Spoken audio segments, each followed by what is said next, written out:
यह रहस्य कोई साधारण ज्ञान नहीं, बल्कि सनातन संस्कृति की उन जड़ों में छिपा हुआ है जहां अग्निहोत्र जैसे वैदिक यज्ञ केवल धार्मिक क्रियाएं नहीं, बल्कि अत्यंत वैज्ञानिक ऊर्जा प्रक्रियाएं मानी जाती थी। अग्निहोत्र का शाब्दिक अर्थ होता है अग्नि में आहुति देना, लेकिन जब हम इसे केवल एक बाहरी कर्मकांड समझते हैं तो हम इसके मूल वैज्ञानिक सिद्धांत को पूरी तरह से नजरअंदाज कर देते हैं। ऋग्वेद, यजुर्वेद और अथर्ववेद में अग्निहोत्र का विस्तृत वर्णन मिलता है, जहां अग्नि को ब्रह्मांडीय ऊर्जा का वह केंद्र माना गया है जिसके माध्यम से मनुष्य पृथ्वी और आकाश के बीच संतुलन स्थापित करता है।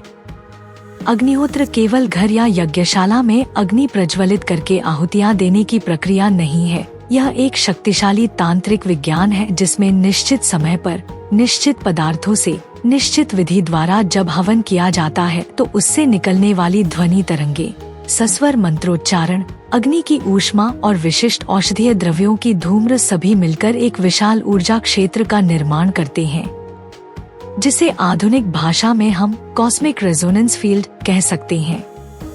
वैज्ञानिक दृष्टिकोण से बात करें तो अग्निहोत्र के समय उपयोग में लाए जाने वाले पदार्थ जैसे गाय का घी, कपूर, चंदन, गुग्गुल, आम की लकड़ी और विशेष जड़ी बूटियां वातावरण में प्रवेश कर एक रासायनिक प्रक्रिया को जन्म देती हैं, जिससे न केवल वायु शुद्ध होती है बल्कि वातावरण में व्याप्त रोगाणुओं, विषाणुओं और नकारात्मक ऊर्जा का नाश होता है। अब सोचिए, हजारों वर्ष पूर्व के ऋषिमुनि कैसे यह जान गए थे कि सूर्यास्त और सूर्योदय के समय अग्निहोत्र करना सबसे प्रभावी होता है। इसका उत्तर छिपा है पृथ्वी के इलेक्ट्रोमैग्नेटिक फील्ड में, जो इन दोनों समयों पर विशेष रूप से संवेदनशील होता है, और जब उस समय यज्ञ किया जाता है तो यह उस क्षेत्रीय ऊर्जा को स्थिर करता है और वातावरण में प्राण शक्ति का प्रवाह तेज हो जाता है। यही कारण है कि प्राचीन काल में जब भी कोई रोग फैलता था, महामारी आती थी या युद्ध की संभावना होती थी, तो अग्निहोत्र और विशेष यज्ञ किए जाते थे ताकि वातावरण को पुनः संतुलित किया जा सके। इसके पीछे सिर्फ आध्यात्मिक उद्देश्य नहीं, बल्कि पूर्णतः वैज्ञानिक प्रक्रिया कार्य कर रही थी। शोध से यह भी सिद्ध हुआ है कि जब वैदिक मंत्रों का उच्चारण विशिष्ट स्वरों में किया जाता है तो वह ध्वनि वायुमंडल में एक विशिष्ट आवृत्ति उत्पन्न करती है जो आसपास के इलेक्ट्रॉनिक कणों को पुनः संरचित करती है, जिससे वहां मौजूद हानिकारक विकिरण या ईएमएफ प्रदूषण में भी कमी आती है।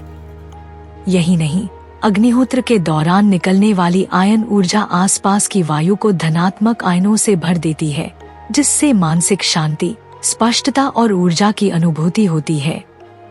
यही कारण है कि प्राचीन गुरुकुलों और तपोवनों में प्रतिदिन अग्निहोत्र किया जाता था, जिससे वहां का वातावरण सदैव ऊर्जावान और शुद्ध बना रहे। अब बात करें ब्रह्मांडीय प्रभाव की।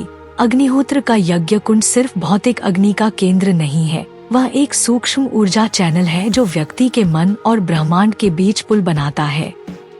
यह यज्ञ ब्रह्मांड के सूक्ष्म प्लाज्मा नेटवर्क को प्रभावित करता है, जिसे आधुनिक भौतिकी में क्वांटम फील्ड कहते हैं, और उस क्षण जब आहुति दी जाती है और स्वाहा का उच्चारण होता है तो वह ध्वनि तरंग उस क्वांटम फील्ड को उत्तेजित करती है और एक नई ऊर्जा तरंग उत्पन्न होती है जो ब्रह्मांडीय स्तर पर कंपन फैलाती है। यह कंपन हमारे आसपास की नकारात्मकताओं, मानसिक तनावों और सूक्ष्म दोषों को शुद्ध करने की क्षमता रखता है। अगर वैज्ञानिक शब्दों में कहें तो अग्निहोत्र act as a scalar energy amplifier और बायोरेजोनेंस हार्मोनाइजर, जिससे शरीर, मन और आत्मा के बीच सामंजस्य बनता है। यह संपूर्ण प्रक्रिया हमें यह सिखाती है कि यज्ञ केवल पूजा नहीं, बल्कि एक अत्यंत प्राचीन वैज्ञानिक तकनीक थी जो प्रकृति और मानव जीवन के बीच संतुलन बनाने के लिए प्रयोग की जाती थी। आज जब हम पर्यावरणीय असंतुलन, मानसिक तनाव और ऊर्जा प्रदूषण से घिरे हुए हैं, तब अग्निहोत्र जैसे वैदिक विज्ञान की पुनः आवश्यकता है। यह मात्र एक धार्मिक परंपरा नहीं, यह एक ऊर्जा चिकित्सा प्रणाली है, एक कॉस्मिक सिंक्रोनाइजेशन तकनीक है जिसे हमारी आने वाली पीढ़ियां समझेंगी तो वे जानेंगी कि सनातन धर्म कभी भी अंधविश्वास पर नहीं बल्कि सटीक विज्ञान पर आधारित था। अग्निहोत्र एक साधारण अग्निकुंड नहीं, वह एक गूढ़ विज्ञान का केंद्र है, एक द्वार है ब्रह्मांडीय ऊर्जा के संगम का, जो न केवल हमारे वातावरण को पवित्र करता है बल्कि हमारी चेतना को ब्रह्मा से जोड़ने की शक्ति भी रखता है। अतः अग्निहोत्र को केवल कर्मकांड समझकर त्याग देना स्वयं को उस ऊर्जा विज्ञान से काट देना है जिसने हजारों वर्षों तक इस धरती पर संतुलन बनाए रखा। अब समय है कि हम फिर से इस वैदिक विज्ञान की ओर लौटें और अपनी धरती, अपने शरीर और अपने मन को पुनः ब्रह्मांडीय ऊर्जा से संतुलित करें, जैसे कभी हमारे ऋषि किया करते थे। अग्निहोत्र मात्र एक अग्नि में आहुति देने का कर्म नहीं है, यह वह चेतन अनुशासन है जो समय, स्थान और चेतना के बीच का एक सेतु बनाता है। यह वह क्षण है जब सूर्य अस्त होता है और संपूर्ण ब्रह्मांड की श्वास हमारी आत्मा की श्वास से एक हो जाती है। जब अग्नि की ज्वाला ऊंचाई की ओर उठती है तब वह केवल धूप या ध्वनि नहीं फैलाती, वह पूरे वातावरण में एक कंपन छोड़ती है, एक दिव्य आवृत्ति जो मनुष्य, पृथ्वी और आकाश के बीच गूंजती है। अग्निहोत्र के समय बोले गए मंत्र, जो संस्कृत की दिव्य ध्वनि तरंगे हैं, वे केवल उच्चारण नहीं होते, वे ऊर्जा की कुंजियां हैं जो सूक्ष्म लोकों को खोलती हैं। वह मंत्र उस चेतना को स्पर्श करता है जिसे हम ऋषि संवेदना कहते हैं, वह स्थिति जब आत्मा पूर्णतः ब्रह्मा से जुड़ी होती है। यजमान द्वारा दी गई आहुति, चाहे वह गाय के गोबर की बनी ईंधन हो, घी की बूंद हो या चावल का एक कण, वह सब कुछ उस देवत्व को समर्पित होता है जो हमारे और संपूर्ण ब्रह्मांड के मध्य फैला हुआ है। वैज्ञानिक दृष्टिकोण से यह यज्ञ वातावरण को शुद्ध करता है, सूक्ष्म बैक्टीरिया को नष्ट करता है और एक सकारात्मक आयन ऊर्जा क्षेत्र का निर्माण करता है, जिससे मस्तिष्क की तरंगे शांत होती हैं और मन ध्यानमग्न अवस्था में प्रवेश करता है। लेकिन आध्यात्मिक दृष्टि से यह एक संवाद है, आत्मा और आकाश के बीच, अग्नि और अंतरिक्ष के बीच, ध्वनि और मौन के बीच। अग्निहोत्र एक अनुष्ठान नहीं बल्कि एक दिव्य स्पंदन है, एक कॉस्मिक पल्स जो चेतना को पुनर्संयोजित करता है, जो मनुष्यता को प्रकृति के रहस्यों से जोड़ता है। क्या यह केवल संयोग है कि जब जब इस पृथ्वी पर ऊर्जा असंतुलित हुई तब तब महर्षियों ने यज्ञों का सहारा लिया? अथवा यह कोई उच्च स्तरीय विज्ञान है जिसे हमने केवल परंपरा समझकर भुला दिया है?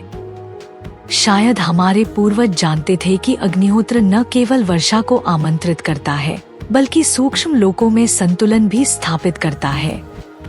जब ब्रह्मांड के अलग अलग तल, भौतिक, सूक्ष्म और कारण असंतुलन की ओर बढ़ते हैं, तब अग्निहोत्र एक कॉस्मिक रीसेट बटन की तरह कार्य करता है।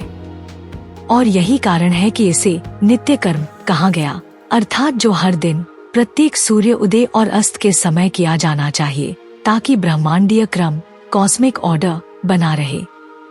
यह कर्म व्यक्ति को स्मरण कराता है कि वह केवल मांस और हड्डियों का जीव नहीं बल्कि एक ऊर्जा क्षेत्र है जो एक व्यापक ऊर्जावेव का हिस्सा है।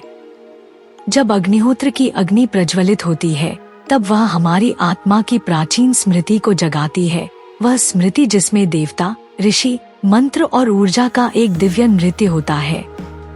आज विज्ञान उस ओर धीरे धीरे बढ़ रहा है जब वह समझता है कि प्रत्येक ध्वनि की आवृत्ति, प्रत्येक ज्वाला की गर्मी और प्रत्येक विचार की तरंग ब्रह्मांड में एक रेखा की तरह अंकित हो जाती है। अग्निहोत्र में उपयोग होने वाले विशेष ताम्र पात्र, पंचगव्य, मंत्रों की लय और समय की गणना, यह सब कुछ एक गूढ़ विज्ञान है जो ग्रहों की स्थिति, सूर्य की ऊर्जा और अंतरिक्षीय रेडिएशन से संलग्न है। इसे केवल आस्था कहना उस विशालता का अपमान है जो इसमें छुपी है।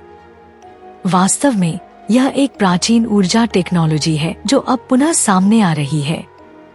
जब अग्निहोत्र होता है तब केवल वायुमंडल ही शुद्ध नहीं होता बल्कि आत्मा भी एक विशुद्ध क्षेत्र में प्रवेश करती है जहाँ विचार मौन हो जाते हैं और चेतना ब्रह्मा चेतना से एक हो जाती है।